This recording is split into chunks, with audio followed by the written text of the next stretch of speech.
Bonjour ou bonsoir selon l'heure à laquelle vous écoutez ce podcast. Je suis Estelle Djengue, pasteur de l'église Jésus-Christ, roi des nations. Montre-moi ta foi et je te montrerai mes œuvres. Parce qu'il a appris qu'il n'est pas sauvé par ses œuvres, le chrétien a souvent tendance à avoir une mauvaise image des œuvres qu'il doit accomplir pour Dieu une fois qu'il est sauvé, ou en tout cas à les minimiser. Il se dit qu'il n'en a pas besoin puisqu'il a déjà la foi en Jésus-Christ. Mais le piège de la paresse spirituelle lui est ainsi tendu. En réalité, si nous aimons, nous pratiquons les œuvres qui suivent. Si nous n'aimons pas, nous n'en pratiquerons pas. Le problème avant Christ n'était pas en réalité nos œuvres en elles-mêmes, mais c'était la motivation des œuvres que nous pratiquions. En effet, c'est du cœur que viennent les sources de la vie, selon Matthieu 15, verset 19. Lorsque le cœur est donc mauvais, sa motivation souillée communique la mort aux œuvres que nous pratiquions sans l'Esprit de Christ, d'où leur vanité. Mais désormais, si vous êtes une nouvelle créature en Christ Jésus, vos œuvres seront vivantes et Dieu en a besoin pour se glorifier. Sans vos œuvres, votre foi en Dieu ne sera pas démontrée. Elle sera alors morte. Je vous invite à écouter le message dans son intégralité, à le partager. Et n'oubliez pas, Jésus-Christ vous aime énormément. Vous êtes bénis.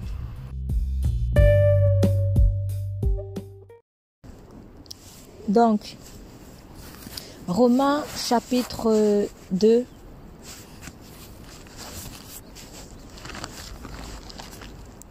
Romains chapitre 2.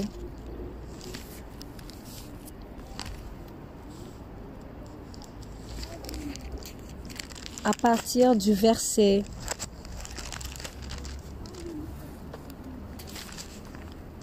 1 jusqu'au verset 13. Une lecture, Romains chapitre 2, à partir du verset 1 jusqu'au verset 13. Oui, merci pour la lecture. Qui que tu sois, homme, toi qui juges, tu es donc inexcusable. En effet, en jugeant les autres, tu te condamnes toi-même, puisque toi qui juges, tu agis comme eux. Nous savons que le jugement de Dieu contre ceux qui agissent ainsi est conforme à la vérité. Et penses-tu, toi, qui juges les autres de tels actes, et qui les fais aussi, que tu échapperas au jugement de Dieu? Ou méprises-tu les richesses de sa bonté, de sa patience, de sa générosité, en ne reconnaissant pas que la bonté de Dieu te pousse à changer d'attitude? Par ton endurcissement et ton refus de te repentir, tu t'amasses un trésor de colère pour le jour où Dieu révélera sa colère et son juste jugement. Il traitera chacun conformément à ses actes. À ceux qui, par leur persévérance à faire le bien, recherchent l'honneur, la gloire et l'incorruptibilité, il donnera la vie éternelle.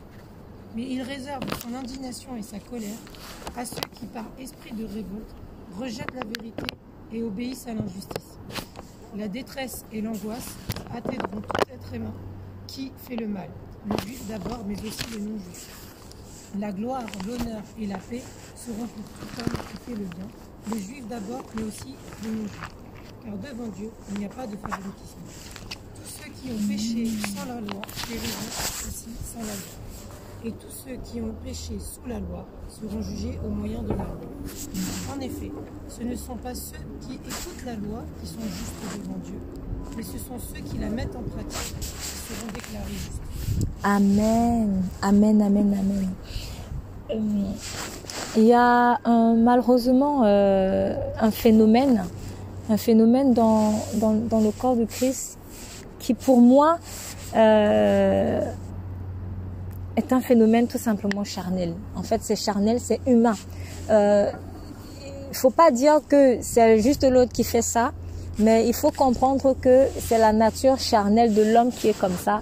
Et c'est une maladie dont nous avons tous besoin d'être guéris. Donc, en tant qu'enfant de Dieu, quand vous avez déjà cheminé avec Dieu, même si peut-être ça ne vous luttez encore avec ça en vous, vous avez déjà entendu au moins une fois que on n'est pas sauvé par nos œuvres. Donc ce ne sont pas nos œuvres en fait qui nous sauvent. Ce n'est pas parce que je sais pas moi, je prie trop que je vais être sauvé. Ce n'est pas parce que j'ai trop gêné que Jésus est venu. Ce n'est pas parce que etc. Donc avant même que je ne sois conçue dans le ventre de ma mère, Jésus avait déjà tout fait pour que je sois sauvée. Donc ça c'est une chose très très importante à comprendre. Mais quand nous marchons avec le Seigneur, entre la compréhension de ça et la mise en pratique de cette parole, c'est un peu difficile parce que il y a toujours quand même en nous l'envie de gagner l'amour de Dieu. Ah oui, Seigneur, je vais faire ça et là tu vas m'aimer. Donc ça c'est le vieux réflexe, ça c'est le réflexe du vieil homme. Et le Saint-Esprit, donc, au fur et à mesure qu'il nous transforme, il nous aide vraiment à sortir de cette mentalité. Cependant, il y a un autre extrême. J'en ai déjà parlé, mais ce matin, j'ai eu vraiment ça à cœur. Peut-être là, je reviens donc dessus, mais un peu plus en détail. Il y a l'autre extrême. L'autre extrême, c'est que quand maintenant, les révélations selon laquelle je ne suis pas sauvée par mes œuvres descendent dans mon cœur, je crie « Youpi, Alléluia !» Et là, je pense que maintenant, c'est la plage, je peux rester comme ça, je viens à Christ et puis il n'y a plus rien que je fasse. Ça, c'est une mauvaise conception des choses. Pourquoi? Parce que il dit, ce ne sont pas, en fait, je lis dans la version Osterwald, ce ne sont pas les auditeurs de la loi qui sont justes devant Dieu, mais ce sont les observateurs de la loi qui seront justifiés. Pourquoi est-ce que le Saint-Esprit dit cela ici? Parce que, en fait, peut-être l'Église à Rome, elle avait compris que comme elle n'est pas sauvée par les œuvres, bon, les chrétiens, ils avaient peut-être compris que comme ils ne sont pas sauvés par les œuvres, donc maintenant, il suffit de venir écouter la parole de Dieu et rien de plus. Donc, ils ont commencé à avoir une mauvaise image de l'œuvre. Mais, entendons bien ceci. Il y a des œuvres que ma foi en Christ qui vont forcément sortir. Donc, les œuvres ne sont pas ce qui va me sauver, mais les œuvres sont le fruit de mon salut. Je répète, les œuvres ne sont pas ce qui va me sauver, c'est pas ça qui me donne une place au paradis. Donc, tes œuvres avant Jésus, pour être plus terre à terre, tes œuvres avant Jésus, là, c'est zéro. Voilà. C'est vraiment zéro. C'est pour cela qu'on parle de nouvelle naissance. Tu nais de nouveau, pourquoi? Parce que tout ce que tu as fait avant pour gagner, entre guillemets, une place au paradis, ça ne sert à rien parce que c'est mort. Mais maintenant que tu es vivant, comment c'est que quelqu'un est vivant? Il y a l'action. C'est quelqu'un tout le temps comme ça et qu'il ne fait rien. Vous allez vous dire il est paralysé ou il est mort ou je ne sais pas. Donc en fait, la vie, même scientifiquement, en fait, l'un des critères scientifiques pour déterminer que ça c'est un être vivant, ça c'est pas un être vivant, en fait c'est l'activité, la mobilité. Quand ils voient dans leur microscope là des cellules qui bougent, ils se disent c'est un être vivant. Voilà comment on sait que soit les plantes, soit tout ce que vous voulez, sont des êtres vivants. Parce que les molécules, les cellules, elles bougent. Quand ça bouge plus, il n'y a rien. Il n'y a rien en fait. Donc, je ne peux pas recevoir l'esprit de vie et rester statique. Ce qui veut dire qu'il y a forcément des œuvres que je vais produire. Et si je ne produis pas ces œuvres, soit je ne suis pas vraiment né de nouveau, alors soit il y a une mauvaise conception en fait de l'œuvre. Parce que ce n'est pas parce qu'on dit que tu n'es plus sauvé par les œuvres que le problème se trouve dans l'œuvre. Le problème ne se trouve pas dans l'œuvre. Le problème se trouve dans la motivation de ton œuvre. C'est ça la question. Parce que même si je suis déjà en Christ et que je fais des œuvres, ça va être éprouvé. Si je fais cette œuvre-ci pour que Dieu me pardonne, il y a un problème. Parce que Dieu ne me pardonne pas à cause de mon œuvre que je vais faire. Dieu me pardonne par le sang de Jésus. C'est tout. Et c'est maintenant quand j'ai compris ça, je vais me lever dans la joie, je vais me dire non, franchement Seigneur, je ne peux pas rester comme ça. Il y a quelque chose que naturellement je vais faire. Peut-être je vais être tellement content d'avoir reçu sa grâce que je vais vouloir peut-être le servir. Chacun spontanément, je me dis non mais je ne peux pas rester comme ça, il faut que je serve Dieu. Ou un autre va dire non, je vais faire une offrande peut-être d'action de grâce. Je ne sais pas. Mais en tout cas, tu vas te bouger. Tu vas te lever. Un autre même, il va seulement danser. Comme David. Il va se mettre à danser. Mais en tout cas, quand tu as vraiment reçu une grâce, tu ne peux pas rester statique. Cela est impossible. Donc, j'aimerais aujourd'hui m'atteler sur les œuvres nécessaires ou les œuvres qui sont la manifestation en fait de notre salut. Quand il dit ce ne sont pas les auditeurs de la loi qui sont justes, mais ce sont ceux qui la mettent en pratique, ce sont les observateurs qui seront justifiés. C'est un observateur, celui qui met en pratique, donc c'est celui qui va faire une œuvre. Et voilà pourquoi Jacques, nous allons ouvrir dans le livre de Jacques, chapitre 2. Jacques, chapitre 2. À partir du verset 14 jusqu'à la fin. Verset 14 au verset 26. Jacques, chapitre 2. À partir du verset 14 jusqu'au verset 26. Je vais moi-même lire. Mes frères, donc je reprends pour ceux qui ne sont pas encore à la page. Jacques, chapitre 2. À partir du verset 14. Mes frères, que servira-t-il à quelqu'un de dire qu'il a la foi s'il n'a pas les œuvres? Que sert-il à quelqu'un de dire j'ai la foi s'il n'y a pas les œuvres? Cette foi peut-elle sauver? Franchement. Et si un frère ou une sœur sont nus et qu'il manque de la nourriture de chaque jour, et que quelqu'un de vous leur dise, allez en paix, chauffez-vous, rassasiez-vous, et que vous ne donniez point ce qui leur est nécessaire pour le corps, à quoi cela sert-il? Mais tu dis, j'ai la foi, non, j'ai la foi en Dieu. Quelqu'un vient à côté de toi là. En plus, tu dis que c'est mon frère, c'est ma soeur. Il est nu, il a faim. Que Dieu te bénisse, que Dieu te bénisse. Excusez-moi, hein, ce n'est pas que Dieu te bénisse qui m'a mangé. À un moment donné, il faut l'œuvre. Parce que quand tu dis que Dieu te bénisse, peut-être dans ton cœur, tu vas te dire non, j'ai la foi. Pas la foi que Dieu te bénisse, pas la foi. Il a besoin de manger. Il a besoin d'un vêtement. Et tu as la possibilité de lui donner. Parce que si Dieu peut-être te l'amène à tes côtés, c'est que tu peux faire quelque chose. Dieu aurait pu l'amener chez une autre personne. Mais Dieu ne va pas l'amener chez quelqu'un qui n'a pas. Dieu va l'amener chez quelqu'un en fait qui peut faire vraiment quelque chose. Donc tu ne vas pas juste lui dire va en paix. Non. Où est donc l'œuvre de la foi que tu as en Dieu? Le Dieu qui pourvoit. Parce que souvent même certains vont faire, ils vont dire attends, on va prier. On prie. Seigneur, tu pourvois, tu es le Dieu qui pourvoit, tu es le Dieu qui pourvoit. Mais Dieu ne pourvoit pas seulement en envoyant la manne du ciel qui tombe directement. Boum. Il peut faire ce miracle. Mais le miracle ne doit pas être une habitude. Parce que en fait, si le miracle devient une habitude, ça pousse à la paresse. Mais sinon, chaque jour, Dieu peut faire tomber la viande. Dieu peut faire tomber le poisson du ciel. Dieu peut faire tomber, il le peut. Mais pourquoi il va mettre le poisson dans l'eau? Pour que toi, tu te lèves, tu prennes la canne, tu ailles pêcher aussi. Parce que Dieu, il est actif. Jésus est la droite de Dieu. C'est pas pour rien qu'on dit qu'il est assis à la droite de Dieu. En fait, parce qu'il est la force. Quand on dit fils de ma droite, c'est le symbole de la force. Donc, en Christ, il y a un dynamisme, il y a une force. Et c'est cette force-là qui nous communique. Quand il a créé Adam, il est écrit avant même que Ève ne... C'est-à-dire qu'on entende parler d'Ève. Il créa Adam, il le plaça dans le jardin afin qu'il cultive, afin qu'il travaille. Dieu peut seulement faire comme ça. Allez, je fais que bim, magie, ça pousse seul. Non. Mais il est écrit, il plaça Adam dans le jardin pour que Adam cultive.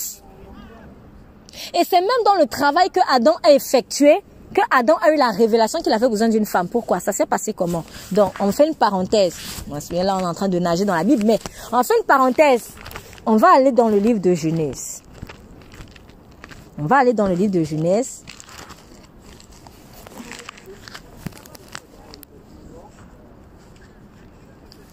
Genèse chapitre 2. À partir du verset 15. Genèse chapitre 2. À partir du verset 15. Bon, là, je vais demander la lecture. Genèse chapitre 2, à partir du verset 15 jusqu'au verset 25. Comme ça, on voit le contexte. Genèse chapitre 2. Vas-y. Oui, merci. Oui, à partir du verset 15. L'Éternel Dieu prit l'homme et le plaça dans le jardin d'Éden pour qu'il cultive et le garde. L'Éternel Dieu donna cet ordre à l'homme.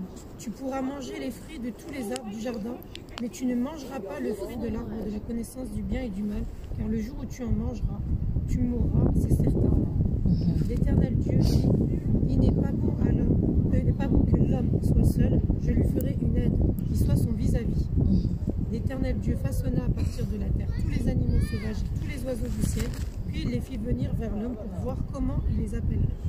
Il voulait que tout être vivant porte le nom que l'homme lui donnerait. L'homme donna des noms à tout le bétail, aux oiseaux du ciel et à tous les animaux sauvages, mais pour lui-même, il ne trouva pas d'aide qui soit son vis-à-vis. Alors l'Éternel Dieu fit tomber un profond sommeil sur l'homme qui s'endormit. Il prit une de ses côtes et referma la chair à sa place. L'Éternel Dieu forma une femme à partir de la côte qu'il avait prise à l'homme et il l'amena vers l'homme. L'homme dit, voici cette fois celle qui est faite des mêmes os et de la même chair que moi. On l'appellera femme parce qu'elle a été tirée de l'homme. Amen. Alors, ici, si vous n'avez jamais encore vu comme ça, vous allez voir ici à quel point Dieu tient au travail ou en tout cas à l'œuvre, à l'action. On vous dit, l'Éternel prit donc l'homme et le plaça dans le jardin d'Éden pour faire quoi? Cultiver. Pour le cultiver et pour le garder. Entre parenthèses, respecter dans les agriculteurs, tout ça là. Franchement, quand vous lisez la Bible, vous allez voir que Dieu, tous les corps de métier sont vraiment importants pour lui. Il l'a placé pour que Adam travaille. Adam n'était pas un chômeur. Avec Dieu, il n'y a pas de chômage. Tu ne peux pas chômer. Donc, il place pour qu'il cultive et pour qu'il le garde. Donc, il a travaillé à cela. Et l'Éternel commanda à l'homme, il lui donne voilà, des instructions. Et après, Dieu dit, il n'est pas bon que l'homme soit seul. Je lui ferai une aide semblable. Bon, dans le verset 18, il constate qu'il faut qu'il y ait donc la femme à côté. Mais si au moment où Dieu fait le constat, qu'est-ce qu'il fait directement par la suite? On dit verset 19, l'Éternel forma de la terre tous les animaux des champs. Et là, vous dites, attends, normalement, il y a un problème. Parce que, entre parenthèses, il y a un problème. Ou entre guillemets. Dieu dit, il n'est pas bon que l'homme soit seul. Je vais lui faire une aide semblable. Mais dans la suite, ce sont les animaux qui l'amènent. Pourquoi? On va voir ce qui se passe. Et l'Éternel forma de la terre tous les animaux des champs, tous les oiseaux des cieux, et il les fit venir vers Adam pour voir comment il les nommerait, et que tout nom qu'Adam donnerait à chacun des êtres vivants fut son nom. Et Adam donna des noms à toutes les bêtes et aux oiseaux des cieux et à tous les animaux des champs. Je m'arrête d'abord là. Je ne sais pas ce que vous en pensez, mais pour moi c'est un travail.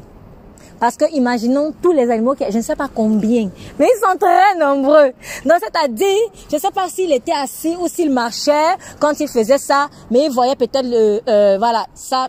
Bon, toi je vais t'appeler lion, et toi je vais t'appeler girafe. Toi, ça a dû prendre du temps.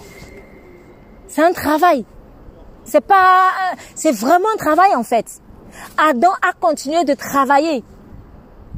Et on vous dit dans la suite, mais pour l'homme, il ne trouva point d'aide semblable à lui. Qu'est-ce que ça veut dire? Ça veut dire que quand il regardait le lion, il voyait la lionne. Toi, tu es lion. Bon, elle te ressemble, hein, lionne. Et puis, il voit, je sais pas moi, peut-être le chat. Bon, il y a quelque chose à côté qui lui ressemble. Toi, tu vas être chatte. Et après un moment, il commence à voir que tous les êtres vivants que Dieu a créés, chacun avait sa matière. Chacun avait sa personne. Et c'est pour ça qu'on dit, mais et peut-être qu'il commençait à espérer, il se dit, mais peut-être que je vais trouver parmi ces animaux-là mon semblable aussi. Il cherche. Parmi tous les animaux, et les vers de terre, et les quadrupèdes, et les oiseaux dans le ciel, tous ces animaux-là, Adam n'a rien trouvé. En fait, c'est dans le travail pour Dieu que Adam a eu la révélation du besoin du mariage. Quand Dieu nous demande de le servir, il y a tellement de bénédictions, il y a des révélations en fait que tu vas avoir, et il y a des choses que tu vas rencontrer en fait. Ce n'est pas pour rien. Et c'est pour ça que l'ennemi veut souvent nous coincer avec la paresse en fait. Il veut nous coincer, reste là, tu ne fais rien. Mais quand tu es actif pour Dieu, tu découvres plein de choses. Tu te découvres déjà toi-même, tu découvres tes limites et tu découvres tes forces. Tu découvres tes limites et tu découvres tes forces. Et pourquoi Dieu n'a pas amené Ève directement? Il a d'abord amené les animaux parce que Dieu n'est pas un forceur. Dieu ne voulait pas venir imposer Ève à Adam, mais Dieu voulait que Adam ait le temps de réaliser que c'est un besoin. C'est ça. Nous avons des besoins souvent ignorés. Nous avons des besoins ignorés. Mais Dieu qui sait tout, qui sait comment il nous a créés en fait. Il sait que ça, tu as besoin, ça, tu n'as pas besoin, ça, tu as besoin, ça, tu n'as pas besoin. Et en plus, avec le péché, tout est devenu sens dessus-dessous dans notre tête. Donc, ce qui n'est même pas vital pour nous, on va prendre ça pour vital. Et ce qui n'est pas vital, ce qui est vital, on va estimer que ce n'est pas vital. Et ce qui n'est pas vital, on va estimer que c'est vital. Donc, c'est devenu le désordre. Donc, on a vraiment besoin du Saint-Esprit qui remet de l'ordre. Donc, c'est en travaillant, en fait, que Adam a constaté que je ne peux pas continuer seul. C'est cela. Mais il a d'abord commencé. C'est aussi pour ça que parfois le Seigneur va te dire, commence d'abord, sers-moi d'abord. Et sur le chemin, tu vas voir le partenaire qui arrive. Adam aurait pu aussi dire, j'ai la foi en Dieu, je ne fais rien. Mais en ne faisant rien, non seulement il montre qu'il n'a pas la foi, mais en plus il loupe des bénédictions. Il loupe des bénédictions. On l'a évoqué dans le temps le programme de prière la semaine passée. Ruth, ça a été pareil en fait. On a parlé de Ruth hier. Mais comment elle a rencontré Boaz? Elle travaillait, c'est marrant, toujours en cultivant. Bon, c'est juste, voilà, visiblement je constate que c'est la même chose. Mais elle est en train de glaner les champs. Si cette femme avait été paresseuse, elle n'aurait jamais rencontré l'homme de sa vie. Mais en fait, en soutenant Naomi, c'était le service de Dieu qu'elle était en train de faire. Et c'est même encore avec ce service-là que Boaz a remarqué. Parce qu'il se dit, mais comment elle bosse comme ça pour quelqu'un qui ne peut même rien lui donner. Donc d'où, quand toi tu sers Dieu, ne viens pas avec les intérêts, je vais servir et là il va me bénir. Non, des intérêts. Désintéresse-toi. Sers-le par amour. Elle a servi par amour et c'est sur le chemin du service, sur le chemin du travail, sur le chemin des œuvres qui prouvaient l'amour qu'elle a pour Naomi, que l'amour aussi est venu la trouver. Je reprends. C'est en pratiquant les œuvres qui prouvaient, qui démontraient l'amour que Ruth avait pour Naomi, que l'amour est aussi venu trouver, que Boaz aussi l'a aimé. Parce que je suis sûre, il avait remarqué cette femme depuis. Même si c'est elle qui allait faire le premier pas, mais il avait déjà remarqué cette femme. Elle ne savait même peut-être pas qu'elle était en train d'être remarquée par quelqu'un. Elle ne faisait que servir Dieu. Elle ne faisait que servir Dieu. Donc quand tu dis que tu as la foi, c'est important en fait. Il y a une telle bénédiction dans le service, dans les œuvres que nous faisons pour le Seigneur. Donc si je dis que j'ai la foi, il faut qu'on le voit avec mes œuvres. Donc mon cœur et mes mains ou mes pieds sont liés. Si mon cœur aime, les mains vont agir pour manifester l'amour que j'ai. C'est comme ça. Je ne veux pas voir mon enfant malade et je vais seulement passer à dire mon enfant je t'aime, je t'aime, je t'aime. Il faut le porter, il faut l'amener, il faut le soigner.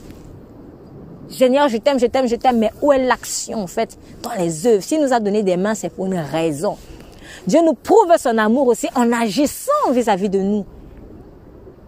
Il agit, constamment il agit.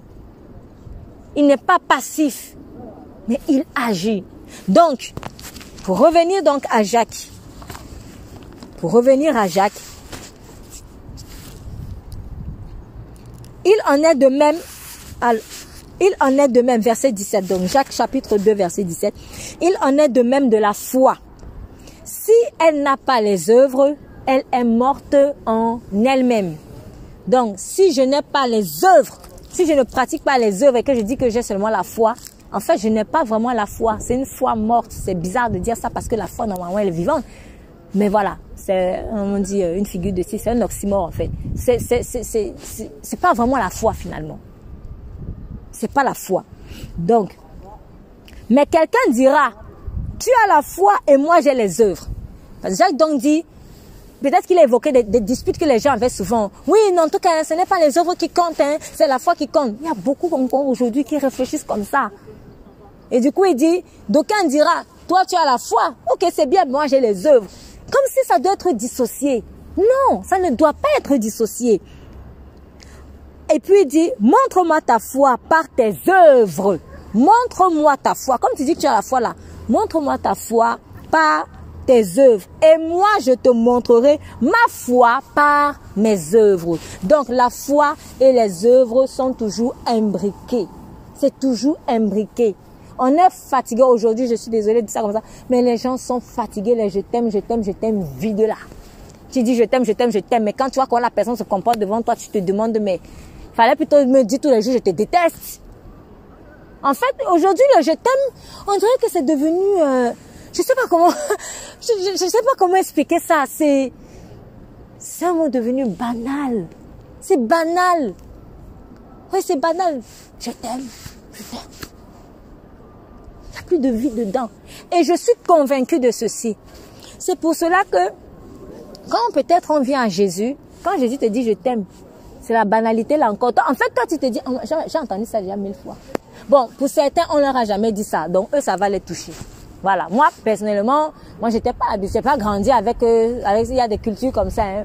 Oui, des familles où on te dit jamais ça, ou bien des amis. Voilà. Donc, du coup, toi qui n'as jamais entendu ça, qu'on va te dire je t'aime, ah tiens, ça te touche. Mais il y a aussi d'autres à l'inverse, ils ont entendu ça toute leur vie. Mais quand tu vois les œuvres, ah, c'était plutôt je te déteste. Du coup, quand maintenant, Jésus va dire à la personne, mon enfant, je t'aime.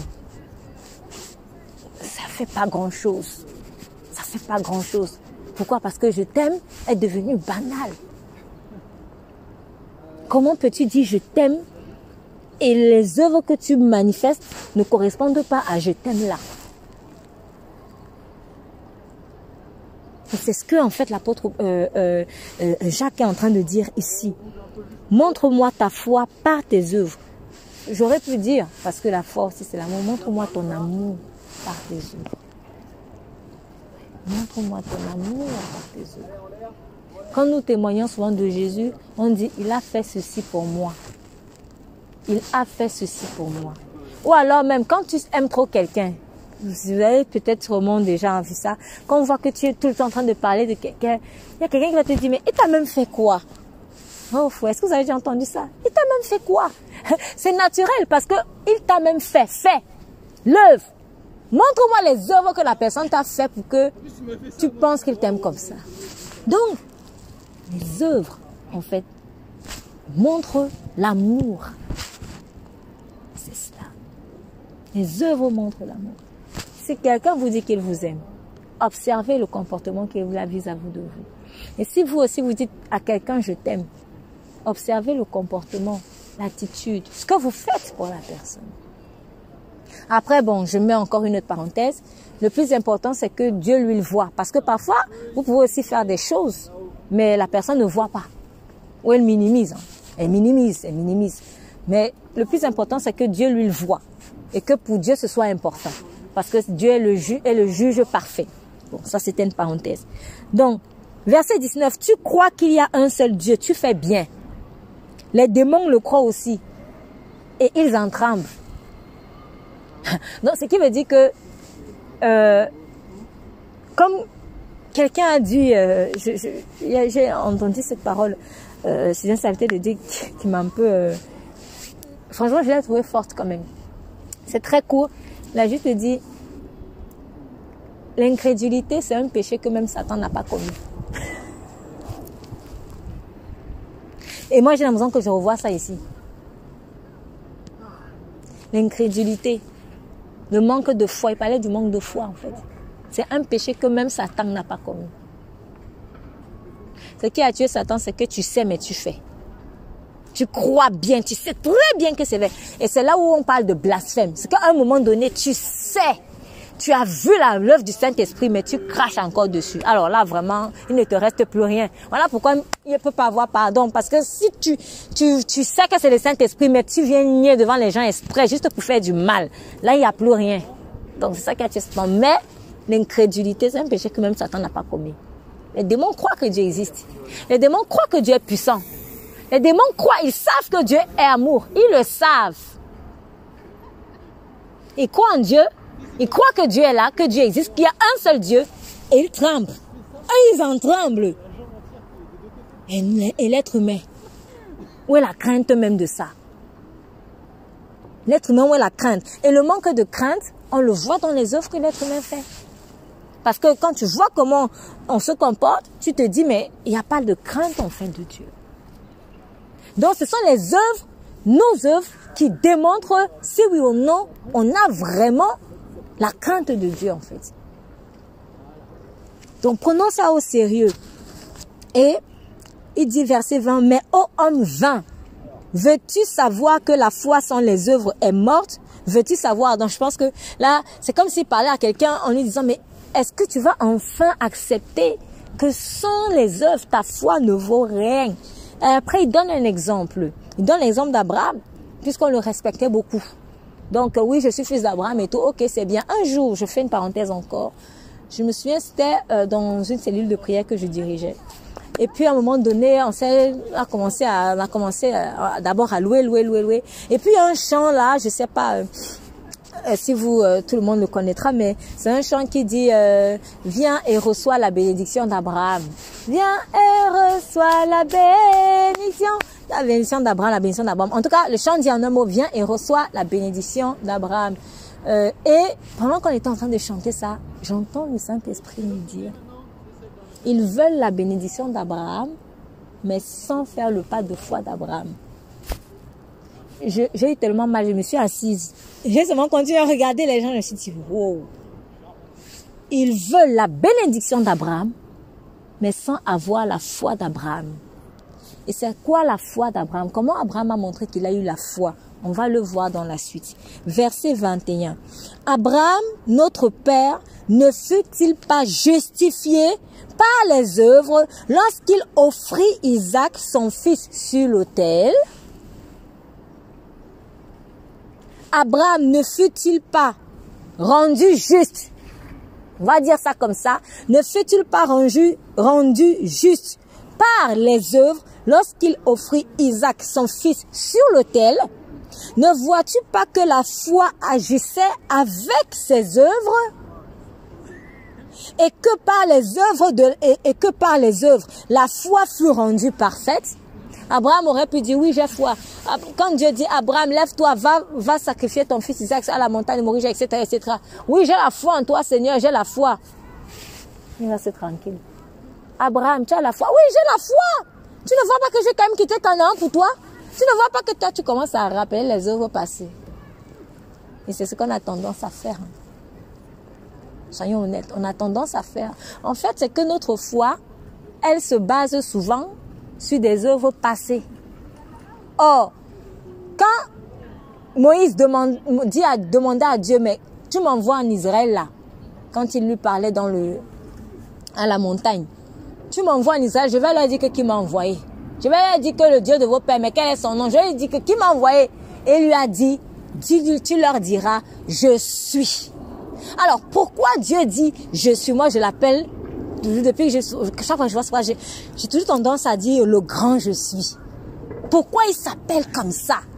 Parce que, si je peux me permettre l'expression, Dieu, c'est pas une chose, mais je veux juste qu'on se comprenne. Dieu se conjugue toujours au présent, en fait. En fait, c'est ça. Il se conjugue toujours au présent. Lui, c'est maintenant et maintenant. Lui, c'est toujours comme ça. Il ne dort pas dans le passé. C'est pour ça qu'il n'a pas mis nos yeux derrière la tête. Parce qu'il n'est pas toujours en train de regarder dans le passé.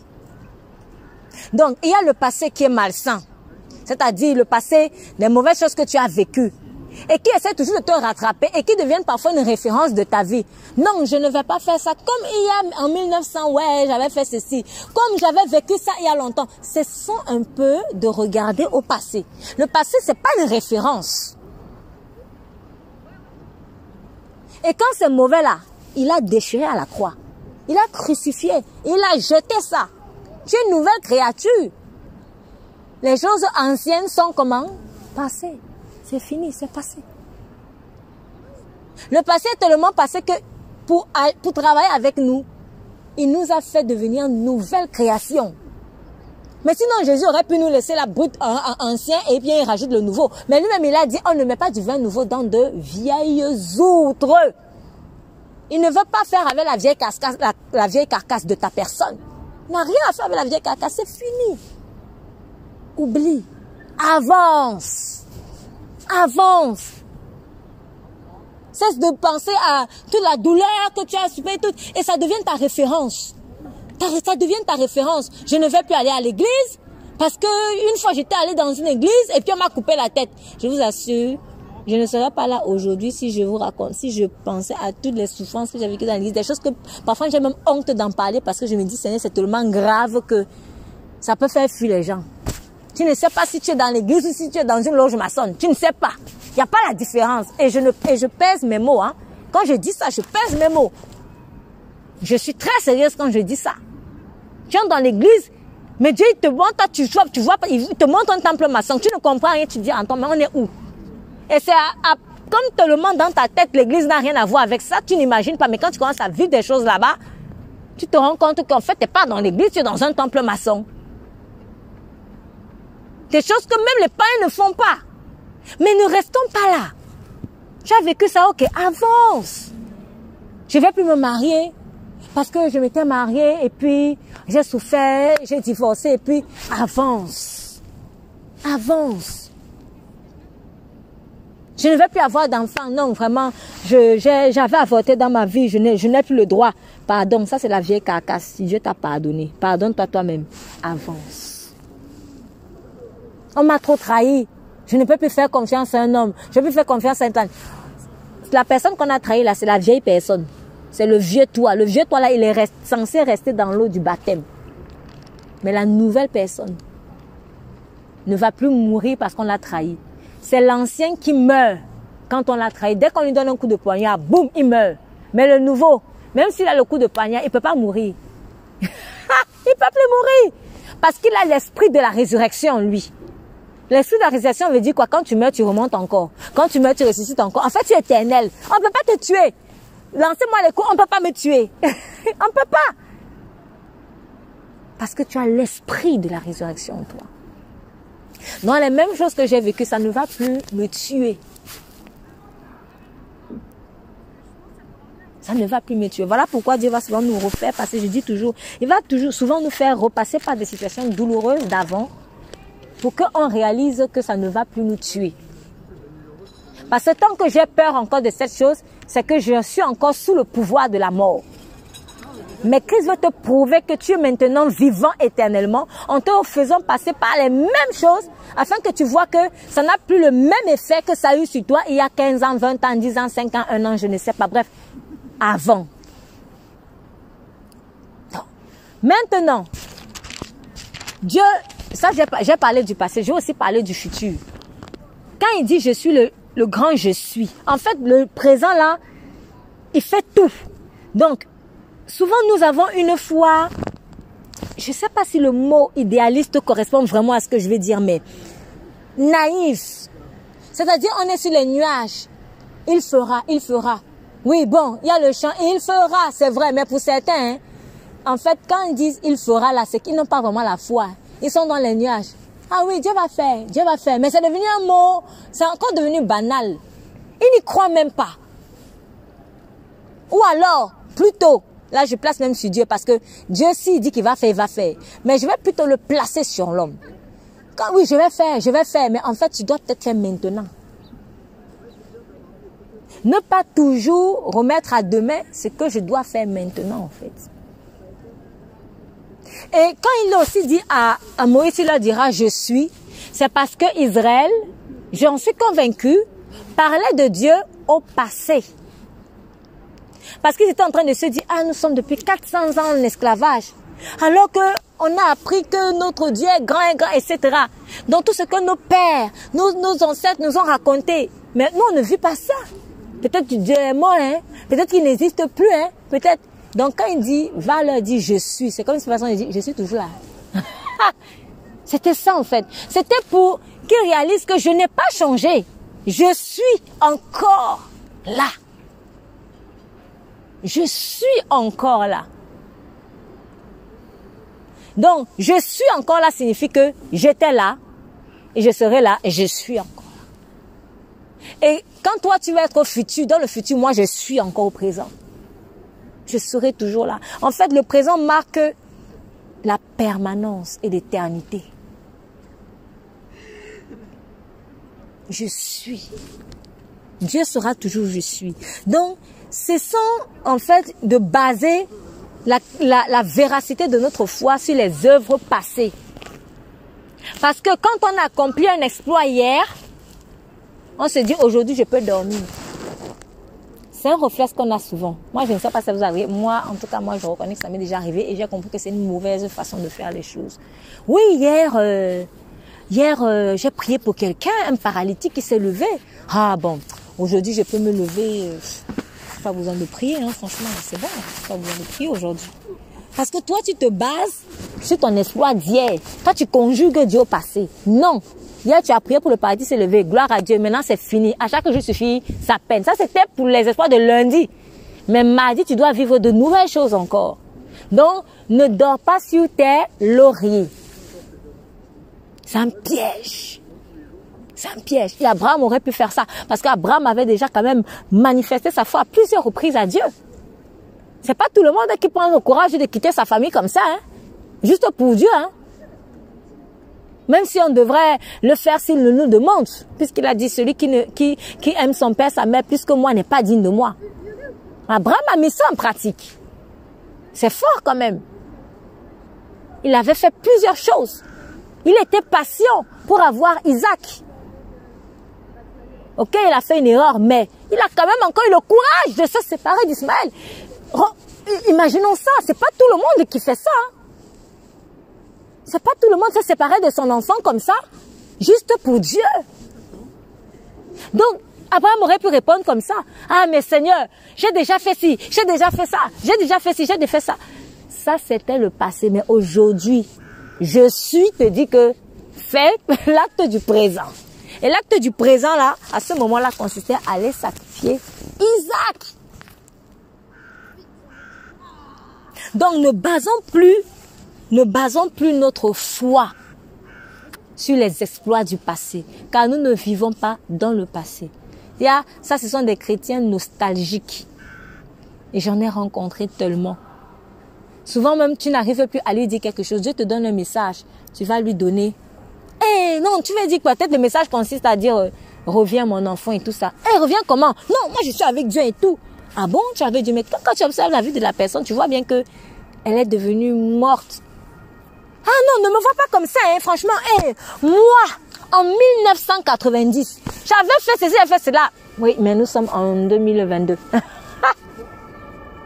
Les chrétiens nostalgiques, ils vivent sur la base des espoirs passés. Ne tombons jamais dans ce piège. C'est pour ça que moi, personnellement, je me donne cet exercice. Quand il m'est arrivé vraiment une expérience très forte avec Dieu et qui a de fortes chances peut-être aussi de m'enorgueillir, dès que j'ai fini de faire ce que j'ai fait, je cours dans sa présence. Allez, on passe à autre chose. Je ne veux pas dormir sur un trophée. Parce que d'ailleurs, c'est même pas mon trophée. C'est toi qui fais. C'est pas mon trophée. J'ai compris, c'est un piège que de dormir sur ses lauriers. Ne dormons jamais sur nos lauriers, en fait. Bénissons le Seigneur pour ce que nous avons fait lundi.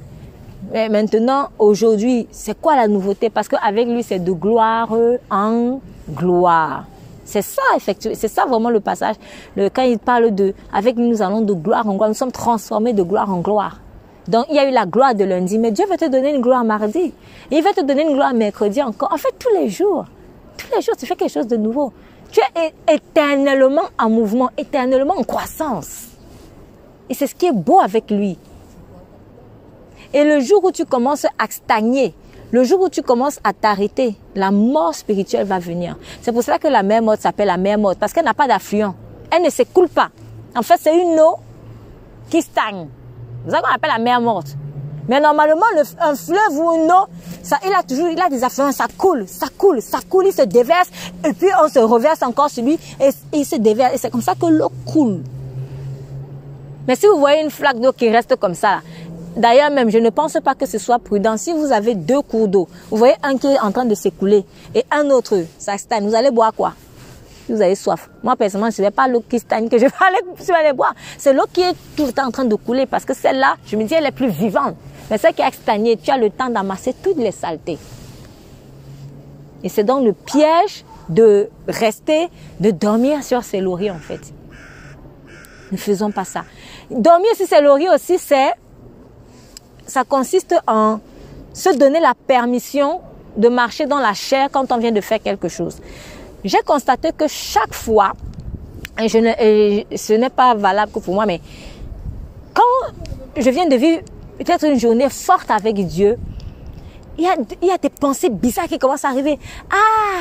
Donc maintenant tu peux regarder peut-être une émission, mais qui ne va pas glorifier forcément le Seigneur, quoi. C'est comme si tu te récompenses en faisant un truc charnel pour avoir fait un exploit spirituel. Des pensées comme ça vont vous venir. Il faut chasser ça en fait. Tu peux te détendre mais en t'édifiant toujours. Tu peux te détendre mais en t'édifiant. Donc, une fois, j'étais avec une personne qui est chrétienne. Bon, j'espère qu'elle est toujours chrétienne en ce moment. Mais nous venions d'avoir un temps puissant. Donc, j'étais allée chez elle. Et puis, on a eu un temps puissant de prière. C'était vraiment fort et tout ça. Et on sentait comment vraiment Dieu était en train de bouger, de bouger avec la prière. Et quand on a fini, on a senti une satisfaction. Le Saint-Esprit était satisfait, content. On a senti une joie. Personnellement, j'étais très contente. J'ai vu qu'elle était très contente. Et après, elle a dit, oh non, franchement, là, c'est trop, il y a trop dans son genre. J'ai envie de mettre la musique là. Et elle a mis une musique. Et elle s'est mise à danser dessus, purée. C'était pas bien. C'était trop... En fait, c'était à caractère impudique pour moi parce que ça poussait les chants. Bon, moi, je connaissais pas le chanteur, mais ça se voyait que c'était vraiment mondain. C'était vraiment mondain. Et j'étais choquée. Et je lui ai dit, mais tu fais quoi là? Ah non, c'est trop fort, il y a trop de spirituel. Maintenant, j'ai envie de l'équilibrer avec le charnel. Mais j'en parle parce que j'ai vu que ce n'était pas elle seule. Elle n'est pas la seule qui le fait. Il y a plusieurs enfants de Dieu qui font ça. Tu finis la veille de prière. Le lendemain, tu vas te retrouver dans une fête bizarre. Faisons attention. Faisons très attention. Apprenons à garder le bon dépôt. Apprenons à garder le bon dépôt. On peut se détendre, mais en faisant des choses toujours qui édifient. Dieu, ce n'est pas un Dieu, comment dire ça? Il n'est pas un Dieu qui asphyxie, qui étouffe. Oui, il faut se reposer. Par exemple, je vous ai dit, nous sommes en période de jeûne. Mais hier, à un moment donné, il m'a dit, non, arrête-toi, il faut que tu manges parce que tu vas pas te sentir bien après. Ponctuellement, mange. Et heureusement que je l'ai obéi parce que je savais pas que j'allais avoir un moment d'absence, que j'allais être perturbée physiquement après. Dieu est un Dieu d'équilibre. Mais tu ne peux pas équilibrer ce qui est spirituel avec ce qui est charnel. Parce que les ténèbres et la lumière, ça fait rien. C'est plus l'équilibre en fait. Donc, faisons attention. Et ça, c'est vraiment... en fait, j'ai constaté que dès que tu vis quelque chose de fort avec Dieu, il y a un mauvais esprit qui vient maintenant te proposer, entre guillemets, d'équilibrer. Mais l'équilibre de Satan et l'équilibre de Dieu, c'est pas pareil. Donc, faisons attention. Moi, j'ai envie de dire, vaut mieux même aller dormir. Si tu sais que tu es trop fatigué, tu as vécu un moment trop fort, vaut mieux même aller dormir.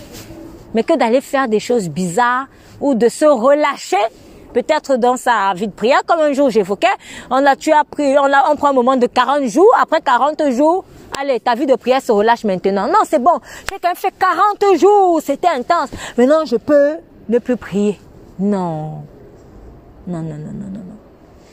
Comme quelqu'un dit, si ta vie de prière après un jeûne de 40 jours va à Honolulu, il y a un problème. On va te récupérer païen. Donc, faisons attention. Chaque programme de prière, de jeûne ou de prière intense que vous avez, en fait, c'est un moment de propulsion de votre vie spirituelle. Donc, si tu as pris un moment de prière collectivement, 40 jours, une semaine, 2 jours, peu importe le temps. Après ce moment-là, normalement, en fait, le Saint-Esprit t'a rempli d'une dose de puissance nouvelle qui fait que ta dynamique de prière personnelle va devenir encore plus forte. Donc, chaque programme de prière ou de jeûne que vous avez, ou vous-même, chaque activité que vous allez faire avec le Seigneur, si c'était une activité d'évangélisation qui s'est très bien passée, qui était puissante, il y a eu une onction nouvelle qui est venue. Je vous assure, chaque activité que tu fais avec le Seigneur, il y a une onction nouvelle qui arrive en fait. Et elle a le but de te propulser dans ta vie spirituelle personnelle. Donc, ta façon de prier après le programme ou après l'activité ou après le je sais pas moi, elle doit s'améliorer encore. D'où nous allons de gloire en gloire. C'est ça. Donc, ça ne doit pas venir t'endormir. C'est là pour te propulser. C'est valable aussi pour les cultes. Normalement, après, c'est comme quelqu'un qui mange. Dieu, il vient et il te nourrit. C'est pour que, avec ce qui va se passer, que tu sois dynamisé en fait dans ta vie spirituelle. Ta façon de réfléchir va changer, ta façon de prier va changer, etc., etc. Donc, personne ne vient perdre son temps. Tu ne viens pas au club ou juste pour faire ou un programme comme ça. Mais tu es là pour être propulsé dans ton esprit. C'est cela. Ce qui veut dire que chaque programme, chaque nouvelle onction doit produire des œuvres. J'en reviens donc aux œuvres. Donc, on doit voir la différence dans tes œuvres. Lorsque ta foi a été dynamisée. Donc, et ainsi, ce que dit l'Écriture s'accomplit, verset 23. Abraham crut à Dieu et cela lui fut imputé à justice et il fut appelé ami de Dieu. Donc, Jacques est en train d'expliquer ici que quand on dit que Abraham était justifié, c'est parce qu'il a fait une œuvre qui ont prouvé l'amour qu'il avait pour Dieu. Donc, quel est maintenant ce que moi je vais faire pour prouver l'amour que j'ai à Dieu? Quand je dis que j'ai la foi. Mais ce que je vais faire là, je ne vais pas m'asseoir comme ça et réfléchir, bon, qu'est-ce que je vais faire? Non, le qu'est-ce que tu vas faire là, c'est ce que Dieu a déjà préparé que tu fasses. C'est pour cela qu'il dit qu'il a préparé des choses d'avance pour que nous les pratiquions. Donc, c'est là où, en fait, finalement, se trouve notre repos. Quand on dit que nous sommes dans le repos, c'est que tu n'as pas à t'asseoir comme ça et te gratter la tête et te dire, bon, qu'est-ce que je vais maintenant faire? Non, les œuvres que tu dois faire sont déjà prévues. C'est déjà prévu en fait. Il suffit juste de les faire. Donc Dieu va te dire, mon enfant, lève-toi et fais ça. C'est ça. Tout est déjà prévu. Donc tu n'as pas à te prendre la tête. Oui, qu'est-ce que maintenant je vais gratter? Bon, allez, je vais me lever et je vais faire un programme de 75 ou de jeûne. Ton programme de 75 de jeûne là, c'est zéro. C'est pas ça. Peut-être que Dieu va te dire, prends, on va seulement donner à manger à tel. Comme il peut aussi te dire, il va faire un programme de je ne sais pas combien de jours. Hein. Mais en tout cas, ces œuvres-là, ce sont des instructions qu'il a données. Donc Abraham ne s'est pas levé du bon matin pour aller dire que je vais aller égorger mon fils. Non. Il a entendu la voix du Père et il a obéi.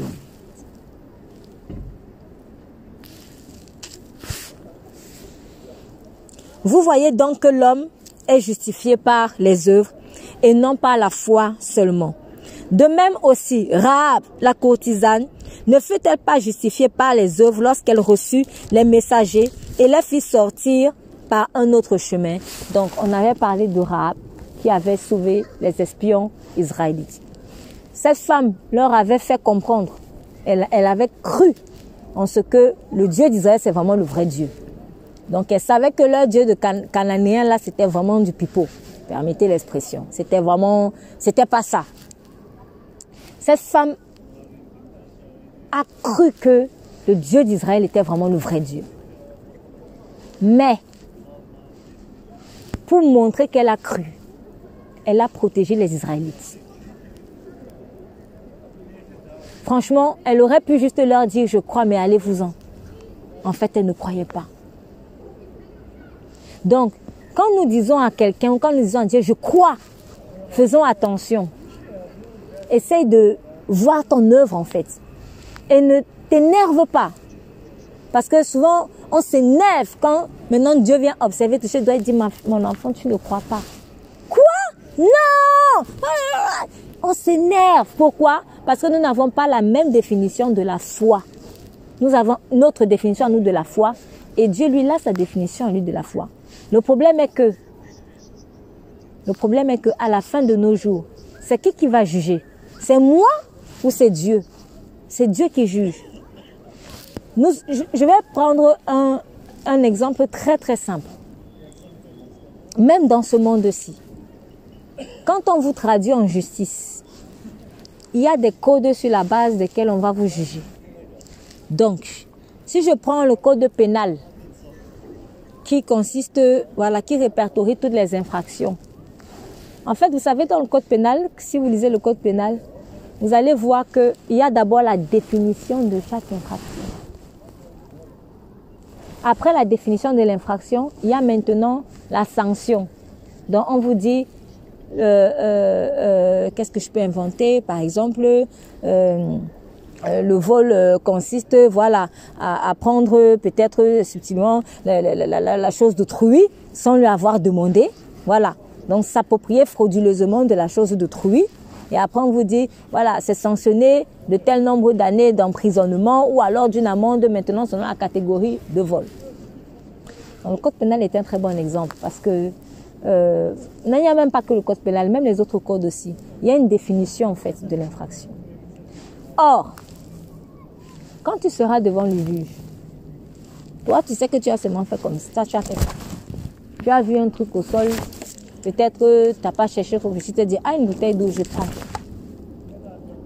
Quand tu vas arriver devant le juge, je vous assure, ce qui va compter, ce n'est pas que moi, je pense que je n'ai pas volé. Parce que pour moi, voler, monsieur le juge, ça ne comptera pas. Le juge, lui, il a son livre. Il a la lecture, il va dire, monsieur, selon notre loi française, c'est ceci, c'est cela. Voilà ce à quoi correspond le vol. Or, dans les faits, vous êtes arrivé à la défense, vous avez vu une bouteille d'eau, il y avait monsieur ou madame X à côté et vous n'avez rien demandé, vous avez seulement pris. En conséquence, vous avez volé. Tu auras beau donner tes arguments. C'est la définition du juge qui compte. Ce n'est pas la définition de l'accusé. Il en est de même avec Dieu. C'est sa définition à lui en tant que juge qui comptera. Et ce n'est pas ma définition à moi. C'est là où en fait le bas blesse. C'est pour cela que je dis toujours, j'encourage toujours, quand vous méditez ou quand vous avez une exhortation à préparer ou ce genre de choses, vérifiez toujours bien en quoi correspond la définition du thème sur lequel vous travaillez selon la logique de Dieu. Ça vous fait gagner du temps. Ça vous fait gagner du temps. Je vous dis la vérité, ça vous fait gagner du temps. Hier, quand nous étions en Maroc et que nous discutions avec une personne qui a il ne croit pas que Jésus-Christ soit le Fils de Dieu et tout ça. Donc, il discutait, on parlait, on parlait. Et puis, moi, j'étais d'abord à l'écart, donc j'écoutais seulement la conversation. Et à un moment donné, je ne sais plus quelle question il a posée. Quand j'ai senti que ça allait un peu coincer l'autre, je suis venue. Et là, je suis intervenue, en fait. Et je pense que, je ne sais plus exactement comment je lui ai dit les choses, mais je lui ai dit ceci. Ah oui, voilà, il a posé la question de savoir si Dieu est un père. Comme vous me dites que c'est un père. Si Dieu est un père, sa femme, c'est qui? Bon, là, je lui ai dit, un père a-t-il obligatoirement besoin d'une femme? Il me dit, oui, il a obligatoirement besoin d'une femme. Ok. Du coup, je lui ai posé la question, où était la mère quand il a créé Adam? Bon. Voilà, il est passé à autre chose. Et à un moment donné, quand il me dit, alors il nous a amusé parce qu'il a dit, écoutez, moi de toute façon votre logique je peux pas comprendre votre logique parce que je suis trop intelligent. Donc et là quand il parlait, j'entendais au Seigneur, Dieu, je te loue au Seigneur que tu aies révélé ta sagesse aux petits enfants et tu les as cachés aux sages. Il a commencé à faire l'éloge de son intelligence et l'intelligence. Et à un moment donné, j'étais poussée juste à lui dire ceci. Je lui ai dit, écoutez. Si vous marchez vraiment avec la sagesse, comme on dit que vous êtes très sage, vous ne vous trouverez pas dans cette galère. Parce que la sagesse dit ceci, avec moi sont la richesse et la gloire. On fait comment? Et c'est tu. C'est toi qui es dans la galère. Et tu dis que tu es dans la sagesse. Il est aussi écrit, le juste ne mendira pas. Quand on a la sagesse, il y a des situations dans lesquelles on ne peut pas se retrouver. Et c'est la vérité. Quand on marche dans la sagesse de Dieu, il y a des situations dans lesquelles on ne peut pas se retrouver. Ce qui veut dire que quand on se retrouve dans la situation, ayons l'humilité de reconnaître que bon, là, je n'ai pas été dans la sagesse. Quand je dis ça, il dit aux autres, cette femme, elle ne m'aime pas. Et là, et quand il a dit ça, j'entends encore cette voix qui me dit, cette pensée, tu vois, l'homme n'a pas la même définition de l'amour. Quand l'homme se sent corrigé, Julien ne l'aime pas. C'est ça en fait. Pourtant, il était content. Il était content au début, mais dès que j'ai dit ça, cette femme ne m'aime pas. Et là, je sens cette voix. L'homme ne se sent pas aimé quand il se sent corrigé en fait. Donc, vous voyez, nous n'avons pas la même conception de l'amour que Dieu. Nous n'avons pas la même conception de la foi. Nous n'avons pas la même conception des œuvres. Nous n'avons pas. Et comme quelqu'un a dit dans un de ses livres, quand on lui posait la question de savoir lors d'une conférence, si en un mot, si comme vous parlez de Dieu dans votre livre, si Dieu était là et qu'il pouvait nous dire juste une seule phrase à tous ceux qui sont dans cette conférence, que pensez-vous qu'il dirait? Il a fait un moment de silence et puis il a juste dit, vous ne m'avez pas compris. Et j'ai trop aimé ce mot de conclusion. Si Dieu était là, il vous aurait dit, mes enfants, vous ne m'avez pas compris. C'est ça. Et sa parole est là pour qu'on la comprenne. Entrons dans la logique de Dieu. Entrons dans sa définition à lui. Ce sont de voir. Le monde, il a une définition. Le diable est capable de venir devant toi et de te dire, je t'aime. Il est capable. Moi-même, des sorciers sont venus me dire ça. Juste pour me couper la tête. Le diable est capable de te dire, je t'aime en fait. Oui. Mais il n'a pas la même définition de l'amour que toi ou que Dieu. Donc, voyons la foi autrement. En tout cas, les œuvres que vous faites là, si vous faites des œuvres, si vous pratiquez, si vous travaillez, si vous faites, asseyez-vous et dites-vous, sont les œuvres que le Père a préparées. Parce que si ce n'est pas les œuvres que le Père a préparées, je perds mon temps. Je perds mon temps. Et nous ne sommes pas là pour perdre notre temps. Donc, vous voyez donc que l'homme est justifié par les œuvres et non par la foi seulement. De même aussi, Rahab la courtisane ne fut-elle pas justifiée par les œuvres lorsqu'elle reçut les messagers et les fit sortir par un autre chemin.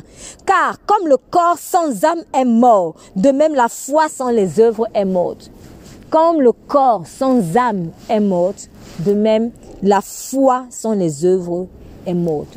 Je peux être devant vous, mais s'il n'y a pas l'âme dedans, c'est un fantôme. Partez. Oui. Ah bah tiens, je pense à fantôme. Oui. En fait, Dieu ne veut pas que nous produisions nous ayons une foi fantôme. Voilà, c'est ça en fait. Hein? Il ne veut pas que nous ayons une foi fantôme. Et cette foi fantôme-là, nous avons souvent tendance à la défendre. Oui, mais j'ai la foi, mais oui, je crois, mais je sais, mais je crois, mais je sais. Oui, mais c'est fantôme. C'est fantôme. C'est fantôme. Il veut une foi vivante. Il veut une foi vivante. Parce que c'est la vie. C'est dans la vie que tu es. C'est dans la vie que tu es sauvé. C'est dans la vie que tu es censé partir. Donc, une foi fantôme, fuyant ça, il faut refuser ça dans le nom de Jésus. Il faut refuser ça. N'ayons pas ou n'ayons plus une foi fantôme. Ayant une foi active qui manifeste des œuvres, qui obéit. C'est ça. Donc, Romains, pour revenir du coup à Romains, c'est bon. Romains, chapitre 13, ce ne sont pas les auditeurs qui sont sauvés, donc ces gens qui sont là, qui écoutent, mais ce sont ceux qui la mettent en pratique. Dans le verset, ce sont les observateurs qui seront justifiés. Donc, c'est comme Dieu a dit que, on a appris que nous ne sommes pas sauvés par les œuvres. Ne croyons pas que ça veut dire que maintenant, quand nous entrons en Christ, on peut être peut-être paresseux ou négligent. Non. Quand je viens en Christ, je vais maintenant produire de nouvelles œuvres, des œuvres qui ont une nouvelle motivation, qui ont une nouvelle inspiration d'abord, hein, parce que ce sont des œuvres que le Saint-Esprit va m'inspirer. Ce sont des œuvres qui ont un nouveau but. Le but ici qui est de glorifier Dieu. Le but ici, ce n'est plus de chercher l'amour de Dieu, mais le but ici, ou de chercher une place. Non, je fais des œuvres parce que je suis sauvé et non pas pour être sauvé. Pourquoi tu fais ça? Mais parce que je suis sauvé. Pourquoi tu chantes? Parce que je suis sauvé. Pourquoi tu travailles comme ça? Parce que je suis sauvé. Mais dans le monde, on dit, pourquoi tu chantes? Pour être sauvé. Pourquoi tu travailles? Pourquoi tu fais? Pour obtenir. Un jour, c'était dans le cadre des élections présidentielles, des dernières élections présidentielles, pendant que je suis en train de prier, le Saint-Esprit me parle en fait de cela, des élections. Il me dit, j'avais à l'esprit, je voyais les sondages. Vous voyez, quand on dit souvent, oui, les sondages, ils disent que c'est elle qui va passer en premier et tout ça. Et là, le Saint-Esprit me dit, mais ils cherchent le pouvoir alors qu'ils ont déjà le pouvoir. Je vous ai donné le pouvoir de marcher sur les scorpions. Et là, je voyais, en fait, quand je voyais ça, je voyais comment, dans l'esprit, comment Satan était là. Il les regardait et il riait. Il riait. Ils courent après ce qu'ils ont déjà. Ils courent après ce qu'ils ont déjà. Dieu a déjà donné. Et c'est tellement fort que, quand vous voyez la définition, en tout cas, la définition de, par exemple, la politique, on vous dit, en fait, on vous apprend, pour ceux qui font soit des études de droit, soit des études de sciences politiques, ce genre de choses, on vous apprend en fait que, en fait, faire de la politique, limite, c'est acquérir le pouvoir. En fait, c'est là, voilà, on parle de conquête du pouvoir.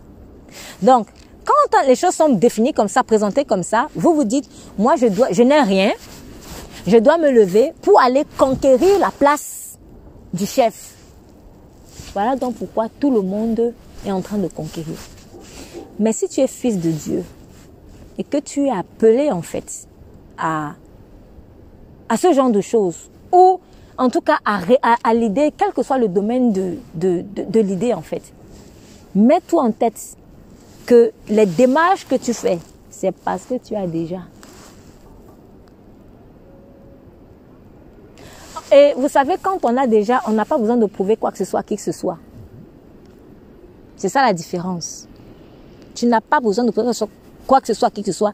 Et en plus, quand on va te proposer de faire tout ce qu'on va te proposer, quand on va te proposer, on va te dire, bon, alors si tu veux gagner les élections, il faut que tu achètes ça, il faut que tu fasses ça. En fait, dans toute la panoplie des choses qu'on va te proposer, tu vas juste observer ce qui correspond au fait que tu aies déjà le pouvoir.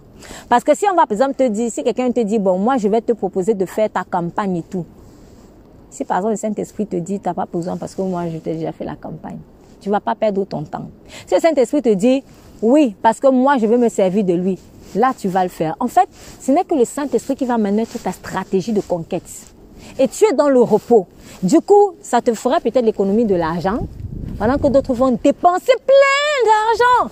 Ça va te faire l'économie de l'argent, ça va te faire l'économie du temps parce que tu ne vas pas aller faire les meetings n'importe où. Tu vas faire les meetings où la stratégie, le chemin est déjà tracé. Parce que n'oublions pas, nous ne sommes pas, à vrai dire, nous ne sommes pas ici chez nous. Hein. Si vous êtes enfant de Dieu, vous n'êtes pas ici chez vous. Donc, si tu veux régner quelque part ici, là, c'est Dieu qui doit tracer le chemin pour toi parce que les autres, là, ils ne vont pas te laisser passer. Donc, tu es obligé de dire, Père, tu as tracé où? À gauche, toi, tu vas à gauche. Tu es obligé. Parce que tu n'es pas ici chez toi. Tu n'es pas, le monde te rejette. Donc, tu es obligé de marcher sur le chemin que Dieu a déjà tracé. Et comme il a déjà tracé, il a déjà tracé. Donc, si tu es appelé à régner, tu vas seulement régner. Mais l'autre, lui, il est dans l'incertitude. Lui, il se bat comme ça parce qu'il ne sait pas. Il compte sur la chance, il compte sur les sondages, il compte sur les... Et en plus, vous voyez que tout ça, ce n'est même pas fiable. On te dit que c'est elle qui va gagner dans les sondages, mais c'est plutôt l'autre qui gagne. Donc, finalement, le diable se paye notre tête. Donc, dans le monde, nous, on veut obtenir des choses. Mais en Christ, tu agis parce que tu as déjà. Donc, en Christ, en fait, ce qui se passe, c'est que il dit, le lion arrive. Le lion, c'est celui qui règne. Mais dans le monde, on va te dire peut-être que le chat essaie de se battre pour devenir un lion. Non, tu es déjà lion. Et tu viens récupérer juste ce qui est à toi. Donc, en fait, hein, tu es en mode récupération de Alors que dans le monde, on est en autre conquête. Pour devenir quelque chose. Mais toi, tu es déjà. Peut-être que vous avez déjà vu à peu près le dessin animé Le Roi Lion. Vous connaissez un peu l'histoire. Oscar, hein, c'est ça, hein, c'est comme ça qu'il s'appelle Oscar, le voleur là. Oscar, regardez comment il a fait pour devenir roi. Il a fait des subterfuges. Il a lutté. Et en plus, quand c'est pas ta place, tu vas toujours utiliser des stratégies mensongères. Et comme tu n'es pas à ta place, le royaume deviendra noir. Parce que quand tu cherches le 42, tu vas pas porter le 40. Sinon, ton pied va te serrer. Ça marchera pas. Mais maintenant, quand le vrai lion est revenu, est-ce qu'il a lutté pour obtenir sa place? C'est-à-dire, dès qu'il est arrivé là, tout le monde a dit que non. Tout le monde s'est mis au garde à vous. Parce que quand c'est pour toi, hein, c'est pour toi. Quand c'est ta pointure, dès que tu mets le pied, on dit non, ça y est, c'est bon. On sait que c'est vraiment lui. C'est ça. Jésus, quand il reviendra, il ne viendra pas pour pouvoir à quelqu'un que c'est lui le roi. Dès qu'il va venir, même celui qui a toujours rejeté Jésus, même le bouddhisme va dire voici le roi des rois. Je vous dis la vérité. Parce que quand quelque chose est à toi, tout le monde sentira que c'est à toi. On saura que c'est le roi. C'est juste que l'homme est orgueilleux en fait. Mais par exemple pour David, juste parce qu'il était loin, à un moment donné les gens ont senti non, c'est David, on sait. Même ses ennemis ont commencé à dire, je sais que c'est toi qui vas régner. Saül lui-même l'a dit, je sais. Est-ce que Saül était là quand on a oint David? Non! Saül n'était pas là. Mais comment il a su? Parce que l'onction de Dieu parle pour toi. C'est seulement que Saül a voulu, je l'ai têtu. Donc c'est la même chose que les gens font. Les gens savent. David n'est pas venu lui dire, écoute, hein, il faut que tu saches que oui, Samuel était venu un jour et tu commences à te justifier. Tu n'as pas besoin de te justifier. Tu as déjà le pouvoir. Et cette onction-là parlera pour toi. Fais seulement ce qu'il te demande de faire. Fais seulement ce qu'il te demande de faire. Parce que si tu ne fais aussi rien, en fait, ce sont les œuvres-là qui vont attester. Voilà, merci. Qui vont attester. Qui vont attester que tu as vraiment le pouvoir. Quand j'ai fait un examen, à un moment donné, il faut qu'on me donne le diplôme. Est-ce qu'on me donne le diplôme parce que j'ai réussi l'examen? Mais en fait, j'ai déjà réussi l'examen. On est d'accord? J'ai déjà réussi. Le diplôme vient juste attester aux autres qui ne m'avaient pas vu écrire que j'ai. C'est tout, hein? C'est tout. Donc, les œuvres que je vais faire, elles sont là pour démontrer ce que j'ai déjà.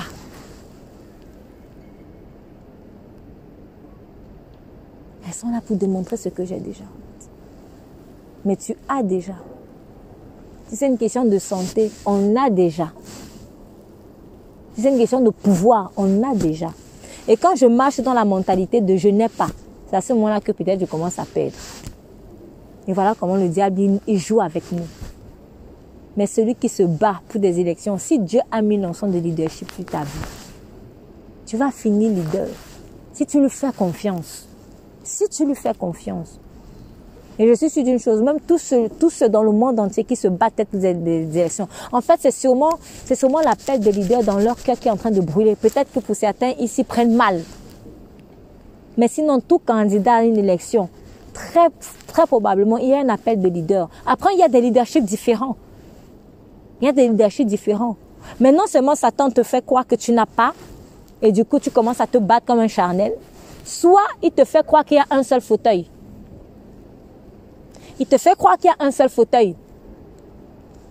Mais je peux être leader sans être président de République.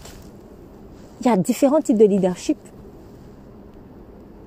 Donc, Satan va te faire quoi? Si tu veux être leader, assieds-toi sur le fauteuil rouge là. Du coup, tout le monde se rue dessus. Et il rigole. Pendant ce temps, le fauteuil blanc, le fauteuil vert sont vides. Et qui va occuper? Ses agents. Vous voyez comment il se prend notre tête? Il se prend notre tête en fait.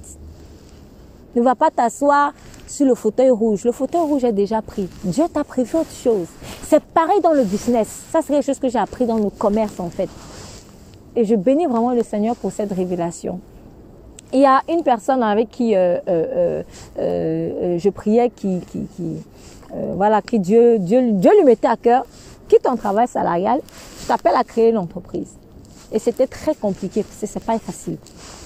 Et en fait, elle a dit, j'ai été confrontée à un problème de concurrence. Donc, elle a dit, je suis allée chercher comment faire la concurrence et tout ça. Et là, je commence à avoir une pensée. Pourquoi vous êtes obligé d'avoir la concurrence pour réussir? Et je lui pose la question, je lui dis, mais en fait, tu sais, mais pourquoi en fait on est obligé de faire la concurrence pour réussir? Oui, mais c'est comme ça, tu dois regarder. Si je suis, bon, je prends McDo, on doit regarder comment Burger King fait, Burger King comment, juste pour faire la compétition. Et là, je me suis rappelé d'une question que j'avais posée au Seigneur. Je lui ai dit, mais Seigneur, c'est un peu effrayant parce que moi, tu te sens, quand tu commences à entreprendre, en fait, tu te sens un peu dans la masse, tu te sens perdu, tu te dis, mais il y a tellement de grosses pointures. Moi, je vais faire comment? Moi, un petit entrepreneur, je vais faire comment pour m'en sortir? Et là, il m'a dit ceci. Si j'ai appelé 1000 personnes à entreprendre, j'ai prévu les clients pour chacun. Le client A, si j'ai dit qu'il doit aller chez tel, il doit aller chez tel. Le client B, en fait, Dieu a tout prévu. Et il m'a donné l'image des églises. Il m'a dit, c'est comme l'église. Tel est appelé à être là-bas. Tel est appelé à être là-bas. Tel est appelé à être là-bas. Quand Dieu a créé son enfant, il a dit, brebis A, toi tu vas aller dans telle bergerie. Brebis B, toi tu dois aller dans telle bergerie. Si chacun est obéissant pour être à sa place, je vous assure, il n'y aura pas la compétition. Parce que Dieu connaît ton besoin en fait. Dieu connaît le besoin de chacun. Je peux encore aller plus loin. C'est comme les familles. Pourquoi il n'a pas fait que tu naises d'une autre femme? Il aurait pu faire ça. Mais c'est parce que tu es aussi appelé à faire quelque chose dans cette famille-là. Tu n'es pas né au hasard là-bas. Nous sommes des ambassadeurs de Christ d'abord, même dans nos familles. Après, si on a accepté la parole, on a accepté. Si on n'a pas accepté, tu vas aller ailleurs. Moi, je ne sais pas. C'est comme ça. Mais si en ce qui concerne peut-être les églises, chacun est à sa place, il n'y aura pas de problème. Dans le business, c'est pareil en fait. Si Dieu m'a appelé à faire, je ne sais pas moi, une entreprise qui vend les fleurs, il a déjà pourvu pour tous ceux qui doivent venir. Parce qu'il y a une connexion derrière. Et peut-être ce n'est même pas que pour les fleurs, peut-être que derrière ça, il y a des choses, d'autres types de relations qui vont se développer. Si chacun suit le Saint-Esprit et les clients et les vendeurs, je vous assure, même le droit de la concurrence là, bon, je crois qu'il y a des éditeurs qui vont perdre aussi d'autres clients, mais il n'y aura même plus certaines matières qu'on va étudier parce qu'on dit droit de la concurrence. Pourquoi t'obliger de faire la concurrence pour prospérer? Pourquoi? Pourquoi être obligé? Là, on développe la mentalité de comparaison. Et est-ce que au fond, ça nous fait du bien dans le cœur? Non, pas vraiment. Mais c'est normal dans le monde de faire la compétition. Non. On peut être deux vendeurs de tomates, mais avec une vision différente que Dieu nous a donnée. Et Dieu a déjà prévu les clients pour. Je n'ai qu'à faire ce que j'ai à faire. Les clients qui doivent venir chez moi, ils vont venir. Pour l'autre aussi, les clients qui doivent venir chez lui, ils vont venir. Ils vont venir. Je ne peux pas à moi toute seule produire les tomates de 6 milliards, 7 milliards de personnes. Il faut quand même plusieurs vendeurs de tomates. Mais on est dans une mentalité où je veux m'arroger le monopole de tout ça. Non, ce n'est pas possible.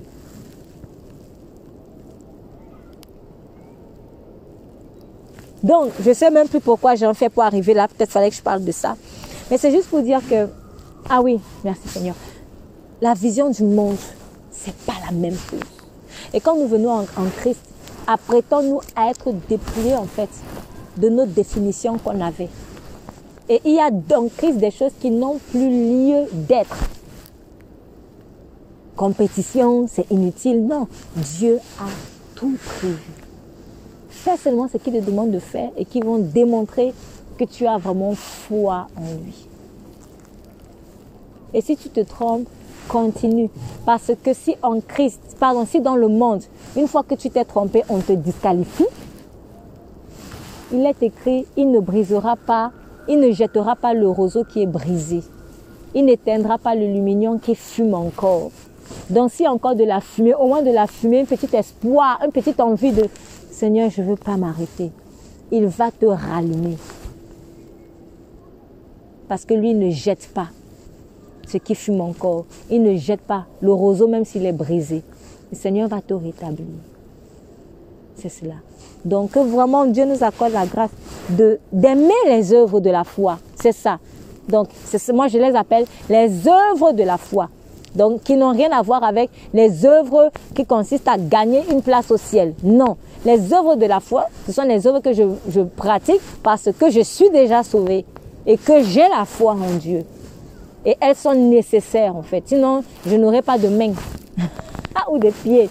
Voilà, les mains et les pieds sont là pour accompagner, pour exécuter ce que ma tête ou mon cœur ont reçu. C'est cela. Que le Seigneur nous aide dans ce sens. Éternel, je te dis merci pour ta parole. Et je prie dans le nom puissant de ton Fils Jésus, que tu nous aides à ne pas être que des auditeurs. Tu ne nous as pas créés pour venir seulement écouter. L'oreille est là pour recevoir l'instruction. Mais les mains, ou les pieds, ou le corps, ou tous les autres membres du corps, en particulier les mains, sont là pour exécuter ce que l'oreille a reçu, ce que le cœur peut-être a reçu aussi, ou ce que la tête a compris. Merci de fortifier chacune des personnes qui ont écouté ce message. Que toute la gloire te soit rendue. Au nom de Jésus-Christ, nous avons prié. Amen, amen, amen.